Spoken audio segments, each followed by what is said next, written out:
ഫെബ്രുവരി March മാസങ്ങളിൽ എല്ലായിടത്തും ഉത്സവത്തിൻ്റെ തിരക്കാണല്ലേ. അപ്പോൾ ഞങ്ങൾക്ക് ഇവിടെ ഉത്സവത്തിരക്കൊക്കെ തുടങ്ങിയിട്ടാ. ചെറിയ ചെറിയ കാവുകളും ഒരുപാട് അമ്പലങ്ങളും ഒക്കെ അടുത്തടുത്തായിട്ട് വരുന്ന ഒരു പ്രദേശമാണ് ഞങ്ങളുടേത്. അപ്പോൾ അതുകൊണ്ടിട്ട് തന്നെ ഓരോ സ്ഥലത്തെയും കൊടിയിറക്ക് കഴിയുമ്പോഴേക്കും അടുത്ത സ്ഥലത്ത് ഉത്സവത്തിന് തുടക്കം കുറിക്കുവാണേ. അപ്പം ഞങ്ങളുടെ പ്രധാന ക്ഷേത്രമായ പാണാവള്ളി അരയങ്കാവ് ദേവി ക്ഷേത്രത്തിലും മലയാറ്റിൽ ക്ഷേത്രത്തിലുമൊക്കെ വരുന്ന ആഴ്ചയോടുകൂടിയൊക്കെ തന്നെ ഉത്സവാഘോഷത്തിന് തുടക്കം കുറിക്കുവാണേ. ആ ഒരു തിരക്ക് കുറേശ്ശെ എനിക്കുമായിട്ട് വരുന്നുട്ടാ.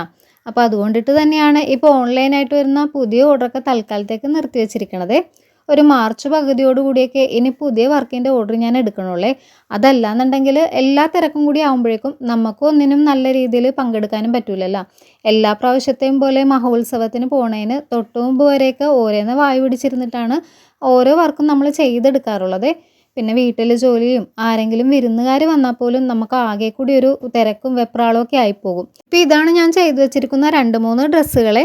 പിന്നെ കൈകൊട്ടിക്കളിയുടെയും താലത്തിൻ്റെയൊക്കെ ഡ്രസ് കോഡായിട്ടും അല്ലാതെയൊക്കെയുള്ള വർക്കുള്ളത് കൊണ്ടിട്ട് തന്നെ ഇനി ഇടുന്ന പല വീഡിയോസും നമ്മൾ ഉത്സവത്തിന് റിലേറ്റഡ് ആയിട്ടുള്ളതൊക്കെ ആയിരിക്കുമേ.